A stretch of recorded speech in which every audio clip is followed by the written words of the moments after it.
Hi, everyone. This is Dr. Shafer on Talks with Dr. Shafer. I'm a physician, mom, life coach, and I am passionate about using storytelling to help you reclaim and reframe your story so that you can move forward to your best future. I am so pleased to be joined today by social worker and author Caitlin Sigouin. Caitlin is a therapist, and she has a master's in social work and has been working in that field for 15 years. She has a focus on helping others find self-awareness, deal with grief, burnout, and help them with parenting. Caitlin is also a busy mom and the author of the book, A Rainbow of Feelings, which comes out in May 2024. So nice to have you on the show, Caitlin. So nice to be here. Thank you so much for inviting me. My pleasure. I've been really looking forward to our discussion. We actually met one another in a children's literature themed Facebook group because you were, like myself, asking questions and supporting others who are publishing their work. Tell me about this exciting new adventure that you are starting this month with your first book. I'm so excited. It feels like it's been such a long time coming. I actually wrote this story last spring and sort of sat on it for a while, like we tend to do sometimes, and then decided, you know what, I'm going to take this leap of faith, believe in myself, and try to get this out there. So I actually had sent the story to two of my friends who are also therapists and mothers to get their feedback, and they gave me great feedback. They were like, this story really needs to get out there. People need to read this. People would really connect with this. One said to me, I actually cried reading it. So this was amazing feedback. So I took that sort of next leap, joined the writing group where I met you, and connected with my illustrator, and it's all sort of gone from there. Yeah, That's so I'm very exciting. excited. Yeah, so tell me what inspired you specifically to write the topic that you focus on in your children's book? Yeah, so in my practice as a therapist, I often see adults as well as children struggling to navigate their emotions, and parents having a lot of difficulty understanding, knowing how to express their own feelings, and then trying to help guide their child when they're sort of struggling themselves. I think back to my generation when I grew up, and it was the talk about emotions was very much, oh, be happy, right? We labeled the different emotions, but the message was very much, oh, you're sad? Don't be sad. Be happy. So I'm really trying to get the message out there that all feelings are okay. They all have their place, and it's important to feel all of them. So I'm hoping through my story that this message translates through and that parents reading it with their kids will really connect with it too and go, oh my gosh, yes, this is how I can support my child. Yeah. Yes. Yeah. And I love how you talk about that it's a shared experience of the parents and the child, because how do you as a parent teach your child something that you never learned yourself? The big challenge is to teach something that we don't necessarily have an experience with. And I think a lot of parents have the best of intentions, but just don't always have the knowledge or the comfort level. And I think that's something really beautiful about children's literature. So I myself wrote a book about parenting a child who is, the popular term right now is neurospicy or neurodivergent. Yes, yes. And they're really explosive. And the fun thing about writing children's literature when you're writing from a mindfulness, self-awareness perspective, like you're discussing, is that you're not just writing to the child to give them a safe space to say, this behavior is normal. I see a character who's like me. But you're also writing to show the parents that this is normal. Absolutely. I'm also a parent of a neurodivergent or neurospicy child, so I really relate with that too. Yes. Yeah.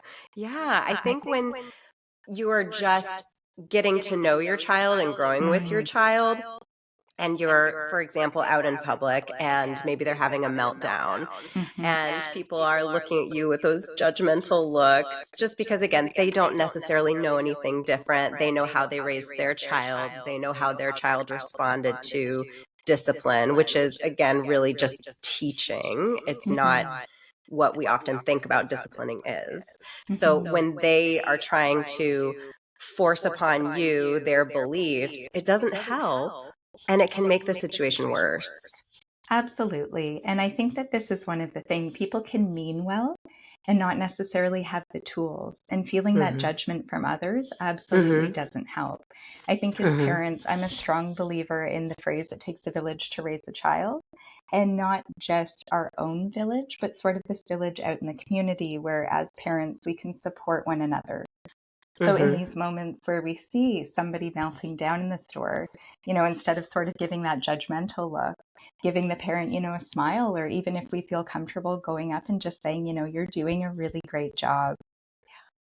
Yeah, that's Mhm. beautiful. And I think it's really interesting. So in those moments, do you feel as a therapist that it would be helpful for someone to distract the child, or do you think it's better for them to just stand back and say, "Hey, mom, you're doing your thing"?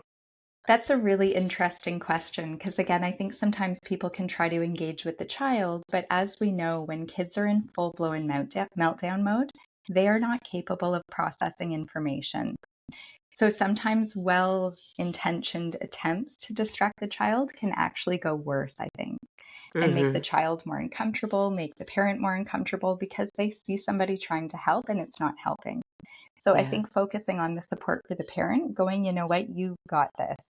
Mm-hmm. Because the parent, even if they don't necessarily feel like they know what they're doing in the moment, they often have spoken to other professionals. They often have tools. Sometimes it is that judgment or sort of that lack of confidence in themselves that prevents them from being able to use them. So a Yes. stranger coming in and saying, you know what, you got this, I think is the best way to go. Yeah. Right. It's just Yeah. like for me, it makes me think of therapy and coaching. You don't want to jump in and say, well, let me give you my advice on how to deal with that problem. Right. That's Mhm. basically giving someone a fish, but not teaching them how to fish. Right. Exactly.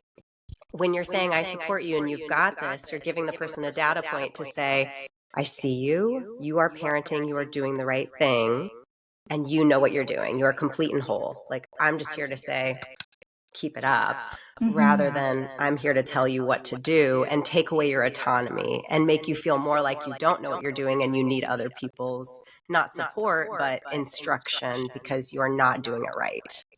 Absolutely.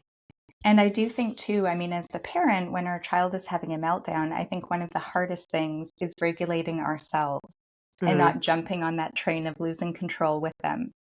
So I do think it's a nice moment when somebody comes in and gives us that little boost of confidence to sort of take that breath and say, you know what, I do have this, I can do it. Yeah, Yeah, yeah, that's beautiful. yeah. And it makes me think also when you talk about the judgment piece, which I Mm, think all of us have felt at some point in time when yeah, we saw a child, maybe when we were younger and we didn't have children yet, we didn't understand what parenting is really about, which is not controlling the child or making them conform, but it's just helping them learn how to human and hmm, supporting them and loving them. So I wonder if part of the judgment piece is that those people also haven't learned yet how to sit with their emotions. Yeah, absolutely. they're seeing this child act in a way that perhaps they weren't allowed to behave as a child. This is, I think you're hitting the nail right on the head. I think often adults being uncomfortable with other children's emotions and other people's emotions is really a reflection of where they're at. And I think that that can be a hard thing to get to and to recognize because it's often so deep and buried. But again, the more we increase the emotional awareness, the more we get literature like this out there. I mean, it's a simple sort of bedtime story that I've wrote. It's not a parent guide, but hopefully in reading books like this, the messages that are going to be given and received are going to increase the emotional intelligence, emotional awareness. How do we express emotions? How do we give space to our kids to express them? Why is it important? Yeah, I think it all comes together really nicely. Exactly, and I think that's what your book and the premise is all about, is giving that space and giving that example of this isn't working. This doesn't feel good for this person to be told to just put their emotions in a box, put them away. It's not solving the problem. It's not making the emotions go away. It's leading to a colorless life. Can you expand upon that theme in the book?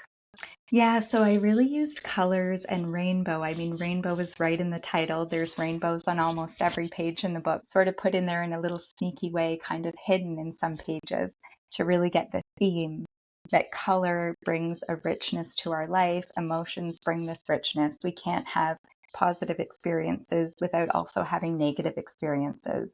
We need to feel those uncomfortable emotions as much as we want to feel those positive emotions.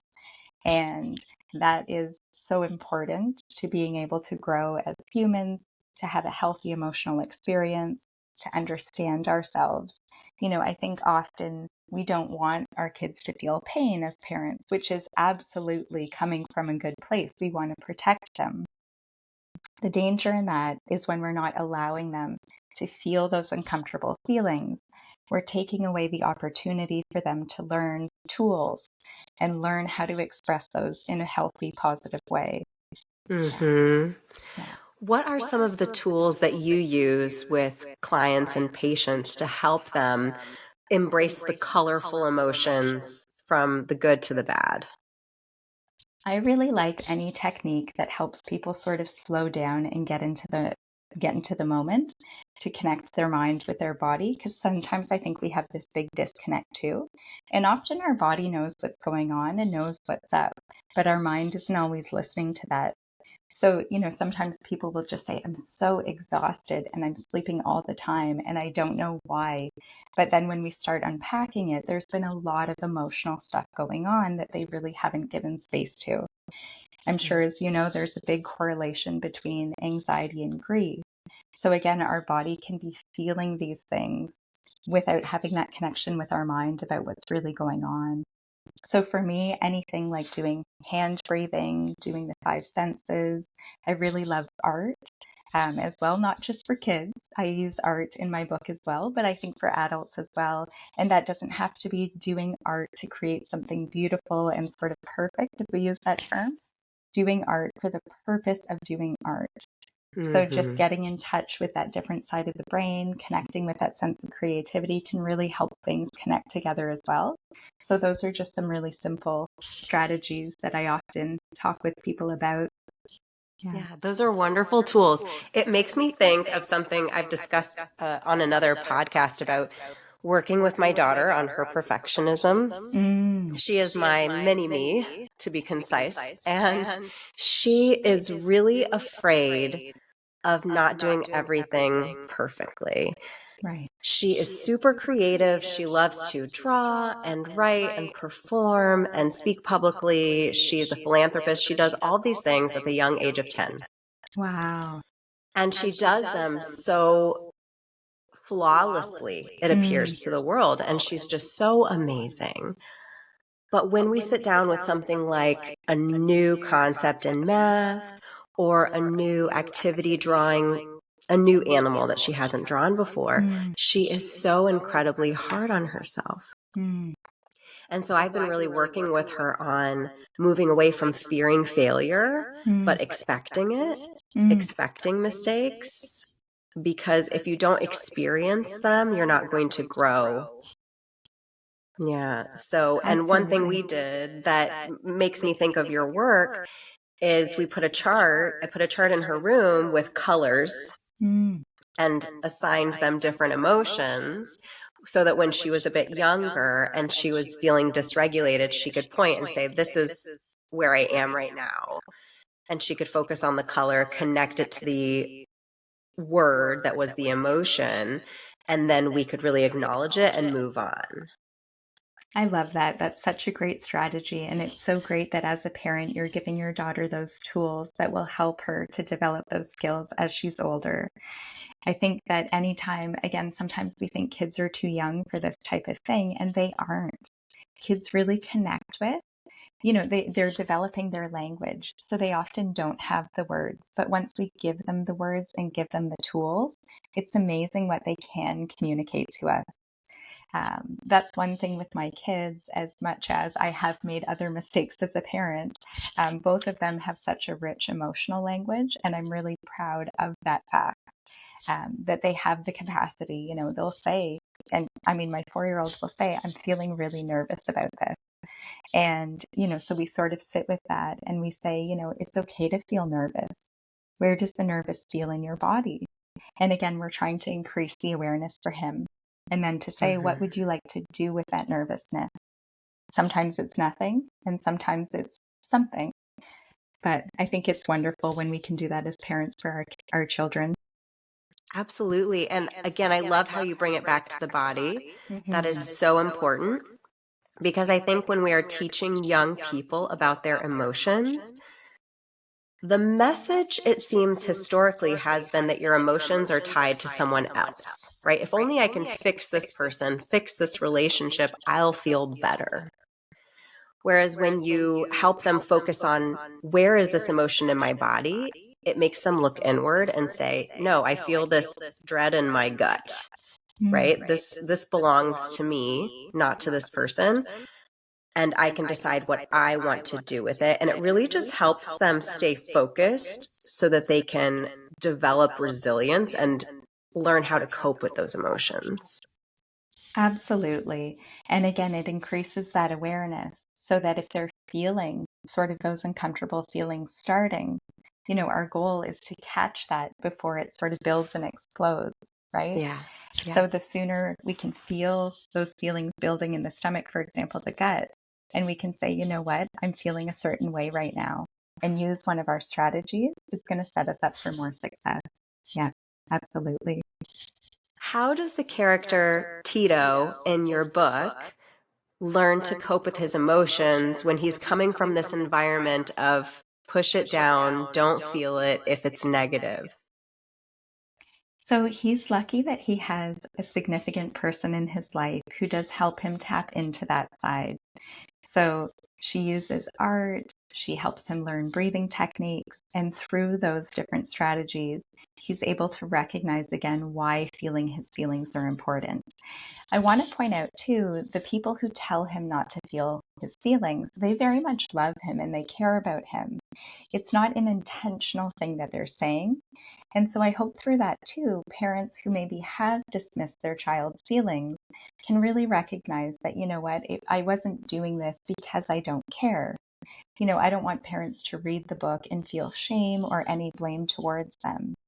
We do our best. And of course, when we have tools and strategies to do a little bit better, then we can do that, right? When we understand why feelings are important and why the expression of them are important, it's easier to give this space to them. I think how many times have any of us, our child's crying, and we say, oh, don't cry, it's okay, as opposed to saying you're crying, and that's okay that you're crying. Do you want to tell me why you're crying? It's a very different sort of feeling. Yeah. Yeah. Yeah. Absolutely. Just in my body right now, hearing you say it that way, it feels the experience is completely different.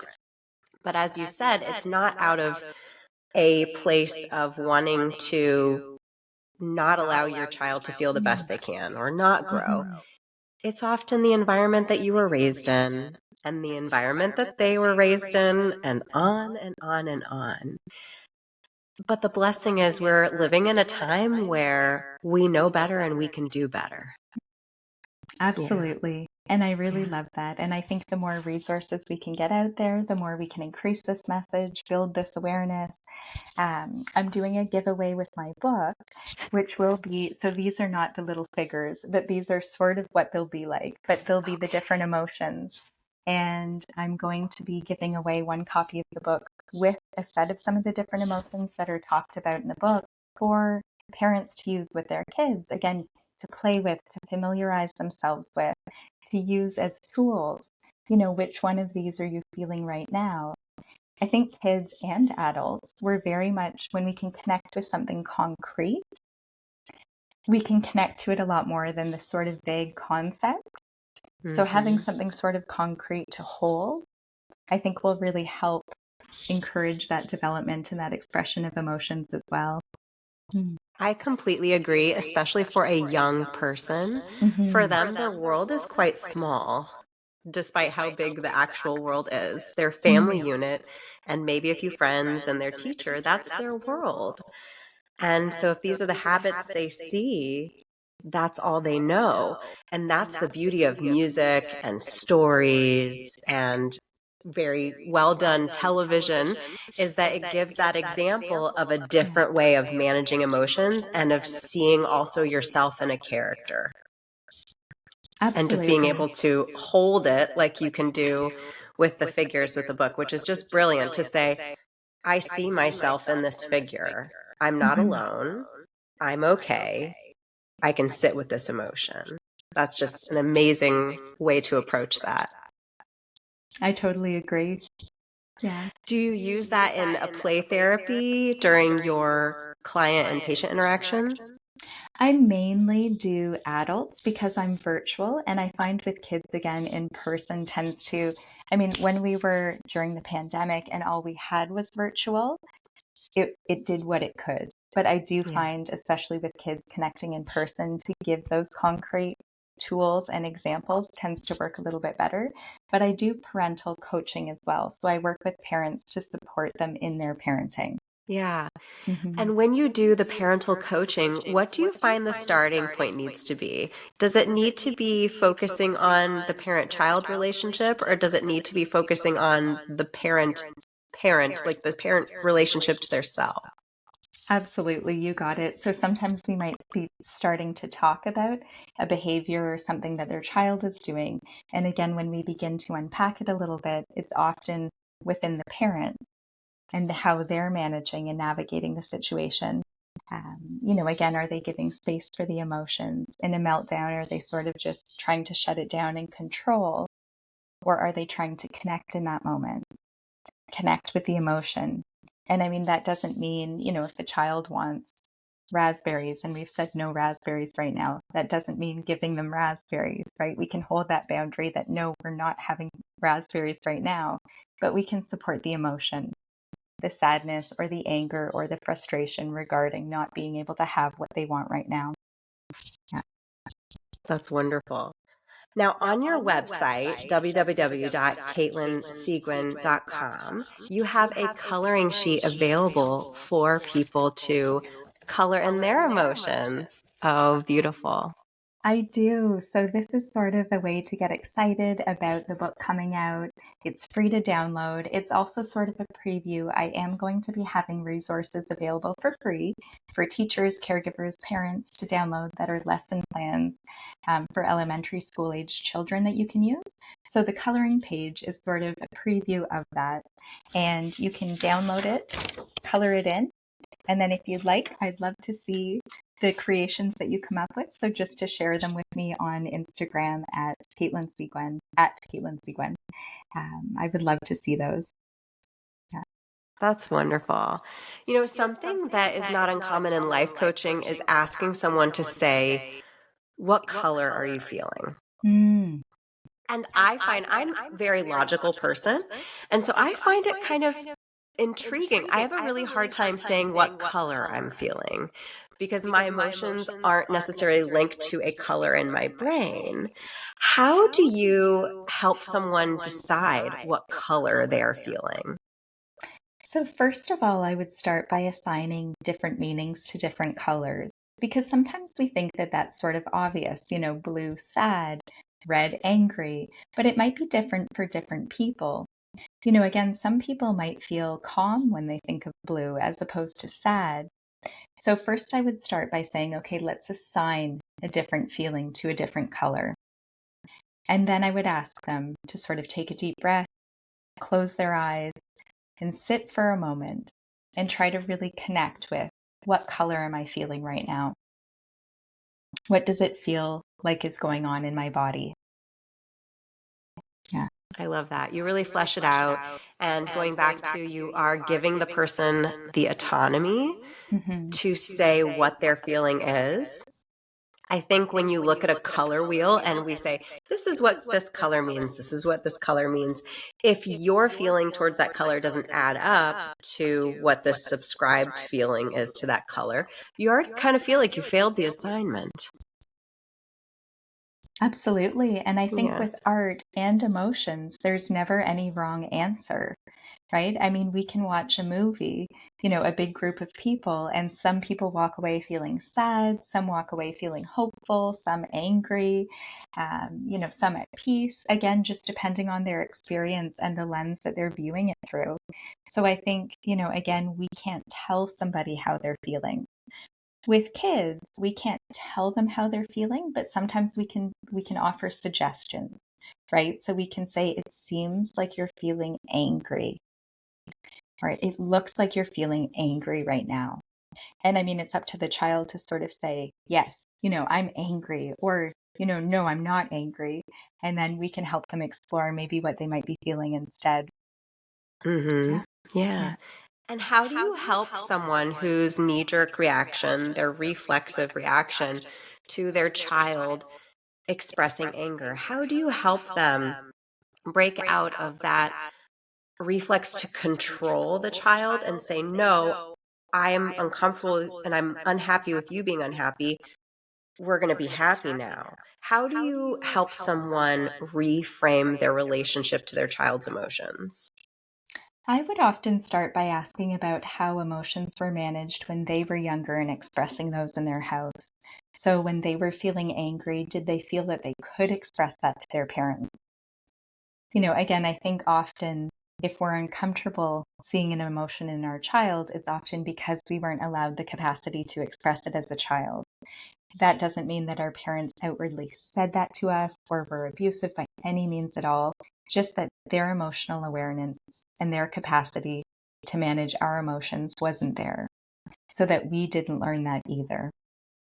So, what we can do then is start to explore some of their feelings and what comes up when you feel angry.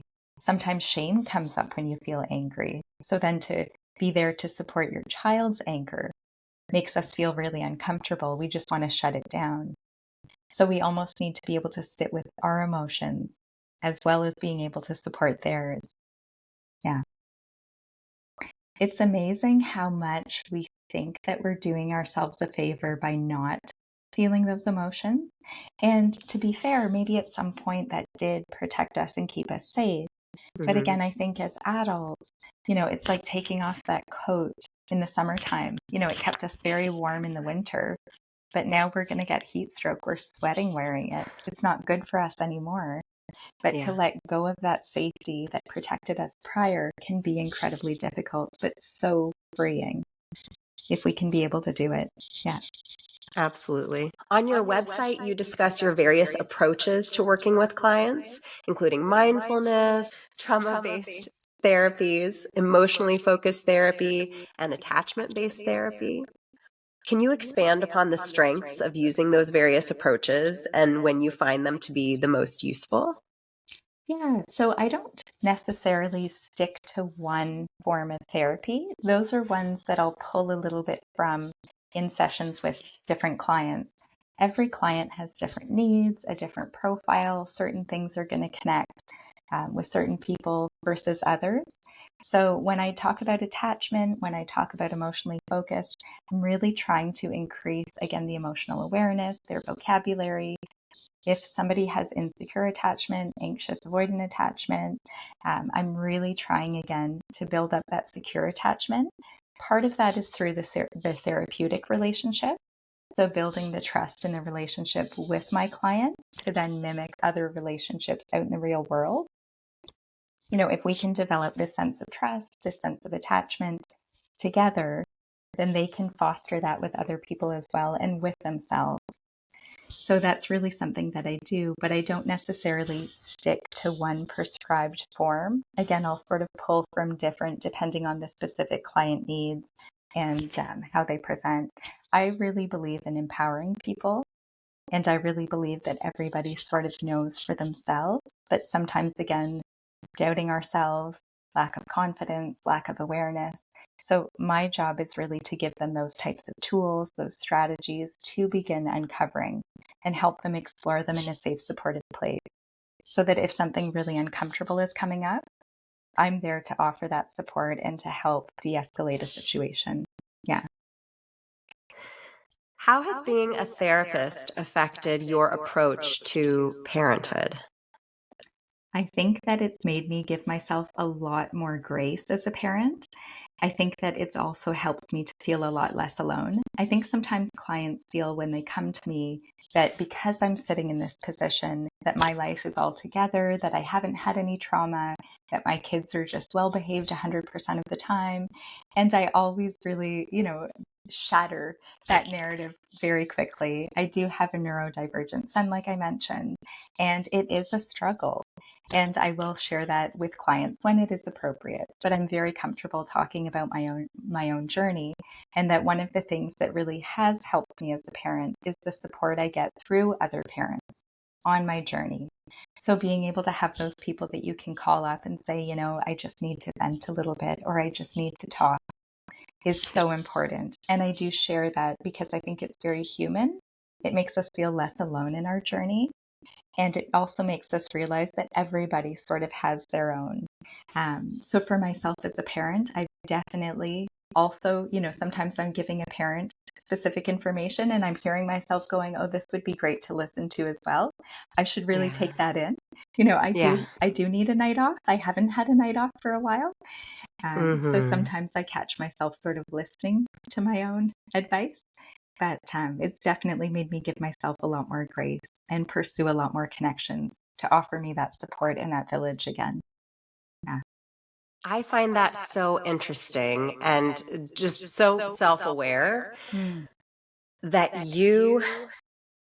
we as professionals, I think, we often want to have a certain veneer. We want to uphold this image of having it all together, especially when we're young and we're coming up through our careers, we're coming up through our training, and we're kind of, do it until it feels like you know what you're doing, right? Mm-hmm. See one, do one, teach one. Mm-hmm. Yeah. Sink or swim. So you're just act it until you are living it. And when we are approaching things like that and putting on a face, putting on a mask, we are robbing ourselves and the other person of a true connection. Yeah. And I think the further we invest in the mask and the persona, the farther away we get from ourselves. And the more disconnected and unhappy we are in our work and our personal lives because we're not showing up as ourselves and we're not honoring ourselves as just being a human. And I do think when we talk about the relationship and building trust with clients, if we're keeping parts, and I think that there is a difference between recognizing when is it appropriate to share something and when is it not. But if we're sharing things appropriately and professionally, I do think that we're doing a big service to the relationship because again, it helps to strengthen, it builds that trust. Sometimes I'll start by saying, if I'm working with a client where I feel a piece of information about myself might be helpful, I'll share it and I'll say, I'm not putting this out there because we need to talk about it, but I am comfortable if you want to ask any questions about it. And then we can move on. We might circle back. They may ask questions about it. And again, I'm very happy to answer. Yeah. Yeah, that's wonderful how you're bringing yourself and showing up as a whole person. And going back to what you've discussed throughout our conversation, acknowledging that they're showing up as a whole person and you're just helping them, giving them tools, helping them become more self-aware. You're not telling them what to do. No.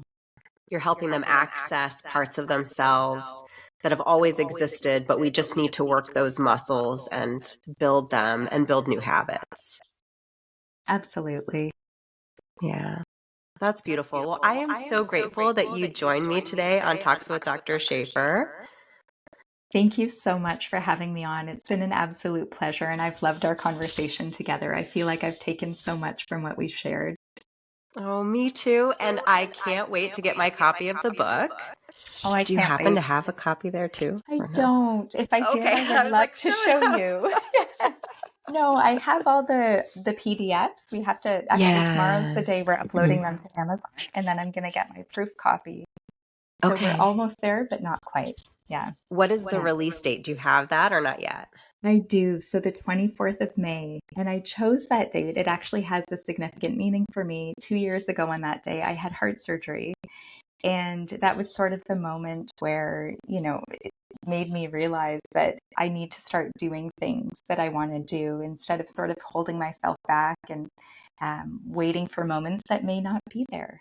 So, I mean, I'm doing really well. Everything went really smoothly, but it definitely gave me a different perspective on being able to put myself out there, even if I'm uncomfortable doing it. Yeah. That's amazing. And that is the gift of storytelling Mm. and of life's challenges. Hmm. You've got to have some rain to grow. Sunshine will just part you down. You've got to also Absolutely. have challenges. The rainbow after the rain. Exactly, exactly. Yeah. And what a beautiful rainbow it is. Yeah. You publishing your book, the amazing work you do with clients and patients, and how you are inspiring people to go after their dreams, no matter what challenges life brings. I find you so encouraging and inspiring, and I'm so glad that we were able to share your message and your work here on Talks with Dr. Shafer. Thank you so much again. And it's been so lovely speaking with you as well. I think our energies are so aligned, and I'm so happy to have connected in our writing group and to be able to talk like this. Me It's a real too. privilege. Yeah. Oh, a privilege for me. And my daughter has a podcast about children's literature, so you might be getting a request for her Love too. that. Yes, I would absolutely love to connect with her and to speak with her. Maybe once the book is out so I can show. Yeah. Oh, yeah. She Yeah. loves to show it and talk about it. And something about dealing with emotions and sharing that message with people would be absolutely up her alley. She's a big advocate for living your truth and accepting your emotions. In fact, in her book, what she did with her characters is one character is half of her and the other character is the other half of her. That's so neat. So one is really sassy and rule following and focused, and the other is really goofy and lazy. I love that even at her age of 10, she's able to hold space for all of these different feelings and experiences that she has within her. Because Yeah. again, I think sometimes we can pigeon ourselves or pigeon kids into, oh, he's shy. Oh, she's very outgoing. And we're not really giving them this depth, this richness to live in. So it's wonderful that she's able to sort of say, hey, I have both of these sides. Sometimes I'm like this, sometimes I'm like this. Maybe sometimes we're together even. But yeah, exactly. So and then it gets really chaotic. Yes, I can imagine. And that's the fun of life. Mm-hmm. And to just resonate with what you shared about the challenges in your life. A lot of times people think that I have everything together and have no challenges, but recent years have been really challenging for me as well. And I had to make really difficult choices to choose myself and to choose the future that I felt was safest and best for my children and I. And once I started doing that and I stopped pushing this boulder up the hill that didn't belong to me and it was just getting heavier and heavier and it was going to fall back and crush me, once I just said, no, this doesn't belong to me. I'm not carrying it a second longer. And I'm going to focus on what I need to do to become who I am and for my future. Everything changed. And the dynamic changed and the momentum behind all of the life changes was just incredible. And it's this feeling of expansion that only happened because I stopped pushing that boulder up the hill and I looked inward and I said, is this sustainable? What do you want? What do you fear? Can we do it anyways? And go. I love and that. Jump. Yeah. Thank you so much for sharing that. But I think it's a beautiful example when we stop carrying the weight of other people and say, you know what, this isn't mine. I'm not going to do it anymore. It's not a question of how strong we are. In fact, it's a strength to sort of let go of that and say, I'm just going to focus on me now. I might fall, but I also might soar. Yeah. Exactly. Yeah. Lots of falling, but that's how you learn. Absolutely. Yeah. Yeah. Well, thank you so much for sharing your story with us. And I would love to hear back from you after your book is published. We can certainly put a link on our website so that our listeners know how to get your book, because it's such a beautiful idea and topic. And I'm so excited to hear back about how many children and parents' lives are enriched by having this book. Thank you so much again. And I can't wait either. I'm so excited. Thank you, Caitlin. And thank you to my listeners. It's been such a pleasure to have you here with us. Please like, subscribe so that you get access to all the upcoming as well as the already published episodes of Talks with Dr. Shafer. Please comment below and let me know if there are topics that you'd like us to discuss here. Stay safe and take care.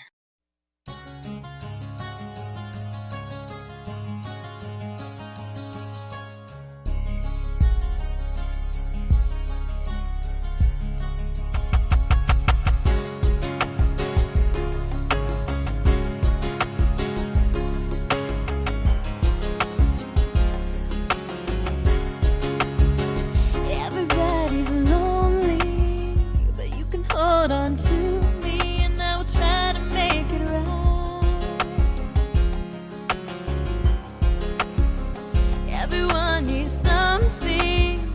Let me be that one thing, and I will try to ease your mind.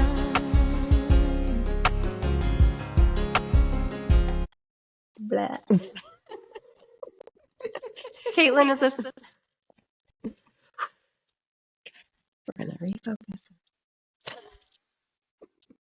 That's going to be the outro, by the way. What just happened?